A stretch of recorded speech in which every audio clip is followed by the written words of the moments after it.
পরীকে চিনতে পেরেই মন্দিরে সবার সামনে পরীকে সিঁদুর পরিয়ে দিল অভি। হ্যাঁ বন্ধুরা, আমরা এমনটাই দেখতে পাবো প্রতিজ্ঞা ধারাবাহিকের আগামী পর্বগুলোতে। হিরণময়ের সৎ ভাই জেনে যায় যে আশ্রয় বাড়ির ছুটিই হলো পরী। হিরণময়ের সম্পত্তি হাতানোর জন্য চক্রান্ত করে চুমকিকে পরী সাজিয়ে রায়বাড়িতে পাঠায়। তবে রায়বাড়ির কেউ বিশ্বাস করতে চায় না যে চুমকি তাদের সেই হারিয়ে যাওয়া পরী। এমনকি অভিও বিশ্বাস করতে পারে না, মানতে পারে না যে চুমকি তার সেই পরী। অপরদিকে পরী তার আশ্রমের বাবা দেবদত্তকে নির্দোষ প্রমাণ করে জেল থেকে ছাড়িয়ে আনার জন্য মরিয়া হয়ে ওঠে। এরপর মাঝরাতে পরী মন্দিরে যায়। চুমকির চক্রান্তে কয়েকজন গুন্ডা পরীকে অ্যাটাক করে, কিন্তু ঠিক সময় মতো অভি এসে গুন্ডাদের রামধোলাই দিয়ে পরীকে উদ্ধার করে নিজের বাড়িতে নিয়ে আসে। ঠামি পরীকে রায়বাড়িতেই থাকতে বলে। ঠামির কথা মতো পরী রায়বাড়িতেই থাকে।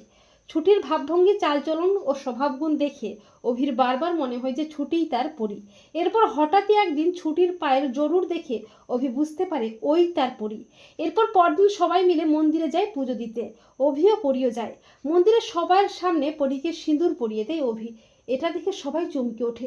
ঠামি বলে, দাদু ভাই তুমি এটা কি করলে? অভি বলে, কেন ঠামি, আমি তোমার পরীকেই সিঁদুর পরালাম। তখন ঝুমকি বলে, আমি তো তোমার পরী, ও তো ছুটি। তখন অভি বলে, না, তুমি আমার পরী নও, এই ছুটিই আমার পরী, আর আমি তার প্রমাণ পেয়েছি বারবার। এ সমস্ত কথা শুনে পরীর হারিয়ে যাওয়া স্মৃতি মনে পড়ে ঠিকই, কিন্তু সবটাই অস্পষ্ট। তো বন্ধুরা, এমনটা যদি দেখানো হয় তোমাদের কেমন লাগবে কমেন্ট করে এক্ষুনি জানিয়ে দাও তোমাদের মতামতটি।